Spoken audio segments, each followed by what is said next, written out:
முதல்ல என்னையா சொல்லிட்டு வந்தீங்க ஆட்சிக்கு?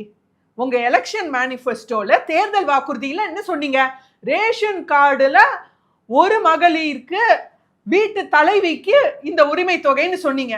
அதையே தத்து தடுமாறி மற்ற கட்சிகள்லாம் எதிர்கட்சிகள்லாம் பிரஷர் போடவும் 2 வருஷம் கழிச்சு மெதுவா சில பேருக்கு கொண்டு வந்தீங்க. அதாவது தமிழ்நாட்டுல பெண்களோட சதவீதம் 3.5 கோடி, 3.6 crores.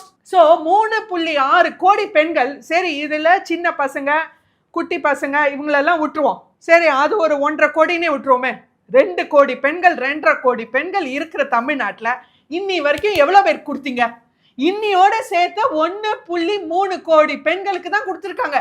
மேம், தகுதியுள்ள பெண்களுக்கு 1000 ரூபாய்னு சொல்லி தகுதியெல்லாம் பார்த்ததுக்கு ஒவ்வொருத்தருக்கா கொடுத்துட்டு தானே மேம் இருக்காங்க.